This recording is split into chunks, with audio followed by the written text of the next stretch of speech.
My cousin tried to sabotage my fashion business and steal my designs, but I had the ultimate revenge. I'm still reeling from everything that happened, and I honestly don't even know where to begin. It's a long story, but I need to get it all out, and I really could use some outside perspectives. My cousin, Jessica, has always been incredibly jealous of me, and it reached a breaking point that almost destroyed everything I've worked for. But, thankfully, I managed to turn the tables on her in a way I never thought possible. For context, I, 30 female, have always been passionate about fashion. From a young age, I was sketching designs, sewing doll clothes, and dreaming of having my own brand. My parents were always supportive, though they cautioned me about the competitive nature of the industry. Jessica, 31 female, and I grew up together, as our mothers are sisters and very close. We were always at each other's houses, celebrating holidays, and generally inseparable during our childhood. However, even then, there was an underlying current of competition from Jessica's side. If I got a good grade, she had to get a better one. If I got a new toy, she suddenly needed the exact same one, or something more expensive. My aunt and uncle, her parents, always indulged her, often praising her achievements disproportionately, even when mine were objectively better. They fostered this idea that Jessica was inherently superior, smarter, and more talented. As we entered our teenage years, our paths diverged slightly. I immersed myself in art and design classes, spending hours perfecting my craft. Jessica, on the other hand, gravitated towards more traditional academic pursuits, pushed by her parents who envisioned her as a doctor or a lawyer. She was good at school, no doubt, but her passion never seemed to match mine for fashion.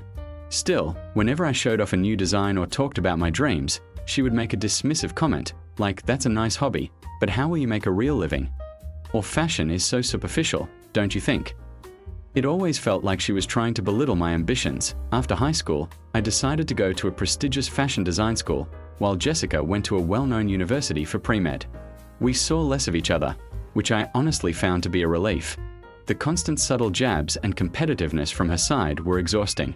During my time at fashion school, I truly thrived. I poured my heart and soul into my studies, experimenting with different textiles, learning about construction, and developing my own unique aesthetic.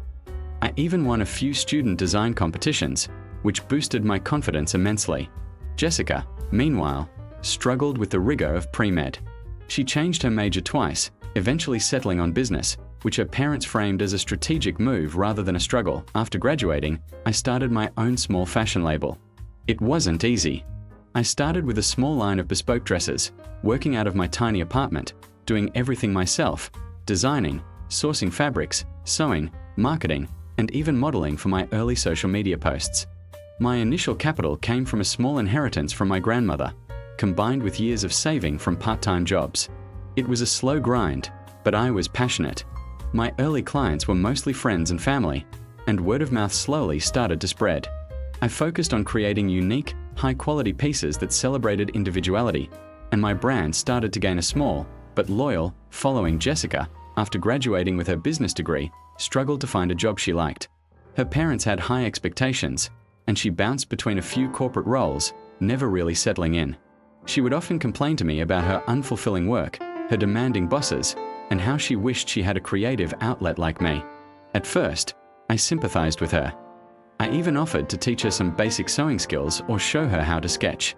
But she always brushed off my offers, saying things like, "Oh, I'm not as naturally talented as you," or "My brain just doesn't work that way." Looking back, I realized now she was setting the stage for something far more insidious. About 3 years into my business, things really started to take off. I had saved enough to move into a small studio space, hired one part-time assistant, and was getting orders from outside my immediate network. I even had a small feature in a local fashion magazine. It was exhilarating. My brand, Ethereal Threads, was gaining recognition for its intricate embroidery and unique silhouettes. I was finally starting to feel like all my hard work was paying off. It was around this time that Jessica started showing a renewed interest in my business. She would call me more often, asking detailed questions about my suppliers, my marketing strategies, and even the specific techniques I used for my embroidery. She framed it as wanting to learn from my success since she was still looking for her passion. Naively, I was happy to share. I thought she was genuinely interested in understanding the entrepreneurial journey, and I hoped it would inspire her. I even invited her to my studio a few times, showing her my latest designs, my fabric swatches, and my production process. I explained the challenges I faced, the financial risks, and the sheer dedication it took. I even showed her my design sketches, which I kept in a locked drawer, but sometimes I would leave it open if I was working on something. I considered her family, and I trusted her. That was my first mistake. One day, Jessica approached me with a proposition. She said she was tired of her corporate job and wanted to help me grow Ethereal Threads. She offered to manage my social media, handle customer service, and assist with general administrative tasks. She emphasized her business degree and her desire to be part of something she truly believed in. I was hesitant. While I needed more help, I was also wary of mixing family and business, especially with Jessica's competitive history. However, she was persistent, promising she had changed and genuinely wanted to contribute. She even offered to work for a lower salary initially, just to prove herself. After much deliberation, and with the encouragement of my mother who thought it would be good for us to bond, I agreed. I drew up a basic contract, outlining her responsibilities and compensation. Jessica started working for me part-time, and at first, things seemed okay. She was competent at the administrative tasks, and she did improve my social media presence slightly. I started to let my guard down, thinking perhaps she really had changed, that she had finally found her niche. I even gave her limited access to my design files, my supplier contacts, and some of my client lists, primarily so she could assist with orders and communications. I still kept my most sensitive information, like my core design archives and detailed financial records, under my personal control, but she had access to enough to be useful. Then, about 6 months into her employment, I started noticing subtle shifts. My designs, which were always unique and easily recognizable as mine, seemed to be appearing in slightly altered forms on smaller, less-known online boutiques. At first, I dismissed it as coincidence or general fashion trends, but the similarities became too striking to ignore. A particular embroidery pattern I had spent months perfecting appeared on a dress from a brand I'd never heard of. A specific sleeve silhouette that was a signature of Ethereal Threads showed up on another site. I started to get a knot in my stomach. Around the same time, I noticed Jessica became incredibly secretive with her phone and laptop. She would frequently excuse herself from the studio to take calls, always whispering. She also started spending an unusual amount of time researching competitors online, but she would quickly close her tabs if I walked past her desk. My instincts were screaming at me, but I didn't want to believe my own cousin would betray me. One evening, I was working late at the studio. Jessica had left hours earlier. I needed a specific fabric swatch that I knew was in a drawer of my design table. As I pulled open the drawer, I noticed that the lock on my private design archive drawer, which I always kept locked, was slightly ajar. My heart pounded. I opened it fully, and everything seemed to be in place. My sketchbooks, my detailed fabric notes, my mood boards. But then I noticed a faint impression on one of the empty pages of a sketchbook. It looked like someone had placed another piece of paper on top and pressed down, leaving an indentation. A cold dread washed over me. I immediately thought of Jessica. She was the only person besides me who had access to the studio after hours. My mind raced back to all the research she was doing, her secretive phone calls, and the eerily similar designs popping up online. I felt sick that I decided to set a trap. The next day, I accidentally left a new, highly intricate design sketch for an upcoming collection on my desk, prominently displayed. This design was particularly complex, featuring a unique asymmetrical cut and a multi-layered floral embroidery pattern that was distinctly Ethereal Threads. I made a mental note of every detail. Before I left for the day, I strategically placed a tiny, almost invisible piece of thread across the crack of my locked design archive drawer. If it was broken, I would know someone had tampered with it. The next morning, I arrived at the studio early. The thread was broken. My stomach dropped. I rushed to my desk. The accidentally left sketch was gone. Not stolen, mind you, but carefully removed, leaving no trace other than the lingering feeling of violation. I checked my security camera footage from the studio entrance, which only covered the main door, not inside the studio itself, a mistake I deeply regretted. Jessica was the only one who entered or exited after I had left that I confronted her that day, as calmly as I could. I asked her directly if she had seen my sketch. She feigned innocence, claiming she hadn't touched anything on my desk. I pressed her, saying I was certain it was there yesterday. She got defensive, her voice rising, accusing me of accusing her. The confrontation ended with her storming out, claiming I didn't trust her and that she was done working for me. My initial relief at her leaving quickly turned to renewed suspicion. Over the next few weeks, the designs I had seen online became more blatant copies of my work. The most egregious was a dress that appeared on a new, very aggressive online boutique called Chic and Unique. It was almost an exact replica of the sketch I had lost, down to the specific floral embroidery and asymmetrical cut. The price point was significantly lower than mine, and the quality, from what I could tell from the photos, was inferior, but the visual similarity was undeniable that I was furious. I consulted with a lawyer specializing in intellectual property. They advised me that proving copyright infringement could be challenging, especially since the designs were slightly altered, and my business was still relatively small. It would be expensive and time-consuming. However, they also suggested that if I had concrete proof of her accessing my designs and then immediately selling similar ones, I might have a stronger case that I needed undeniable proof. I racked my brain, trying to think of how to catch her red-handed. And then, an idea sparked that I remembered a conversation Jessica and I had months ago. She had casually mentioned wanting to start her own side hustle, selling unique, affordable fashion. At the time, I brushed it off, thinking it was just talk. But now, it clicked. Chic and Unique was exactly the kind of name she would come up with. And the aggressive marketing tactics, the low prices, it all fit her personality that I started digging. I anonymously ordered a few items from Chic and Unique. When they arrived, the quality was shoddy, but the designs were undeniably my own, poorly executed. I then started researching the business registration for Chic and Unique. It was registered under Shell Company, but with enough digging, I found a familiar name listed as a contact person, Jessica's middle name and an old email address she used to use. It wasn't definitive, but it was a strong lead.my lawyer suggested a sting operation. I was to create a brand new, highly distinctive design, something so unique that it could only have come from me. I would then accidentally leave it accessible to Jessica. This time, however, I would install a hidden camera in my studio, specifically aimed at my design table and archive drawer. The thought of doing this to my cousin made me nauseous, but the betrayal I felt outweighed my discomfort. My business, my dream, was at stake that I spend a week designing the most intricate, visually striking gown I had ever conceived. It featured a complex geometric lace pattern that I had custom designed, coupled with a rare, iridescent fabric that I had sourced from a specialized supplier overseas. It was truly one of a kind. I called it the Aurora gown. I made sure to leave the detailed sketches and fabric swatches for the Aurora gown prominently on my design table, almost as if I was interrupted mid-process. I then discreetly installed a tiny, high-definition camera, disguised as a small air freshener, on a shelf directly overlooking the design table and my archive drawer. It was motion-activated and recorded silently. The next day, I messaged Jessica. I feigned a desperate plea, telling her that I was completely overwhelmed with a new, massive order and that I really needed her help, even if it was just for a few hours. I appealed to her family loyalty and even offered her a higher hourly rate for the temporary assistance. She hesitated, but eventually, her greed won out. She agreed to come in the following afternoon. Before she arrived, I made sure everything was in place. The Aurora gown sketches were out. My archive drawer was unlocked but slightly ajar, as if I had forgotten to close it properly, and the hidden camera was recording.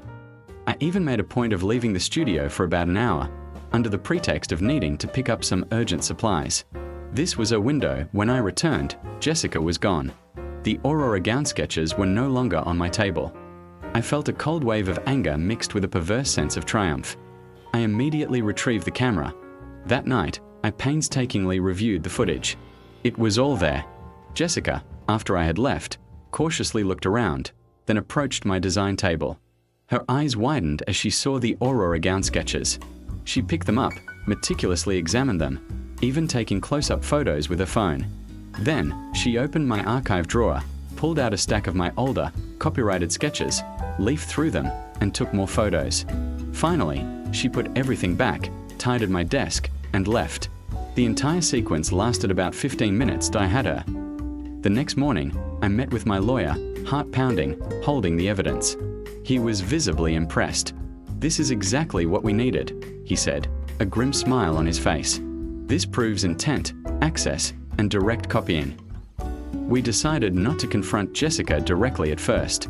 Instead, my lawyer sent a cease and desist letter to Chic and Unique, outlining the copyright infringement and demanding that all infringing products be removed immediately, along with a significant financial compensation for damages. The letter also included a subtle reference to evidence of direct access to proprietary designs, without explicitly mentioning the video footage.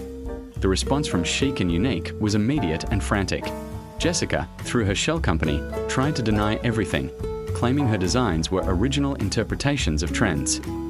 But the letter from my lawyer was firm, detailing specific design elements and their origins within ethereal threads, including the Aurora gown, which hadn't even been released yet. Then, things escalated. My lawyer scheduled a mediation session. Jessica, realizing she was caught, brought her own lawyer, who seemed much less confident than mine. During the mediation, my lawyer calmly presented our case, detailing the timeline of her employment, the emergence of the copper designs, and the strong similarities. When it came time to address the evidence of direct access, my lawyer simply stated, "We have undeniable proof of our client's designs being accessed and photographed by an individual working for Chic and Unique, while those designs were under our client's sole possession." Jessica's face went white. She knew exactly what he was referring to.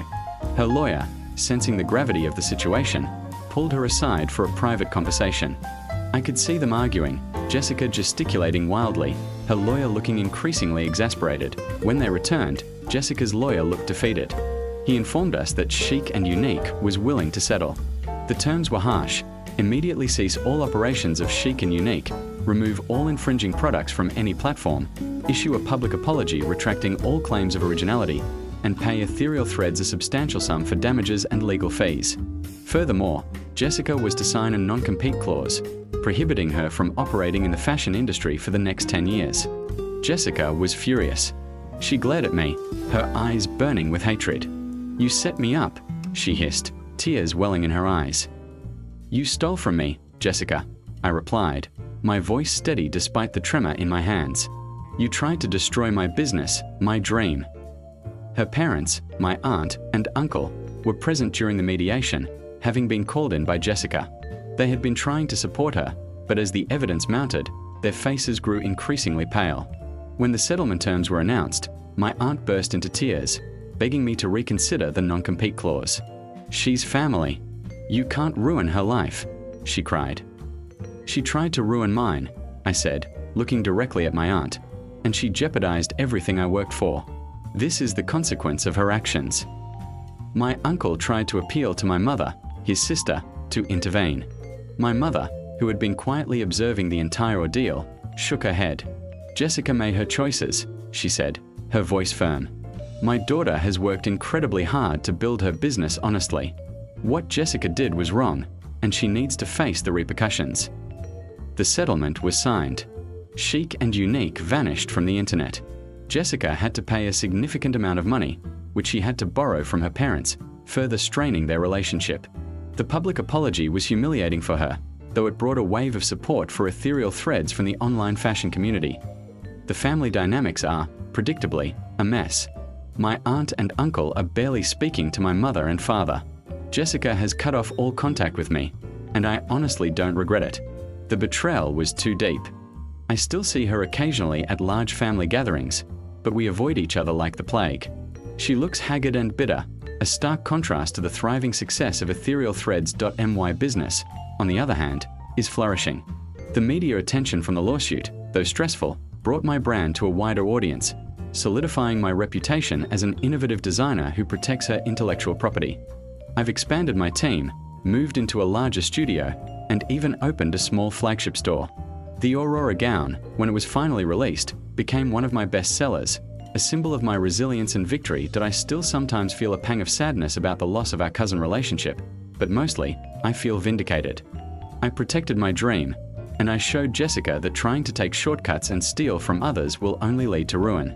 It was a painful lesson, but one that ultimately strengthened me and my business.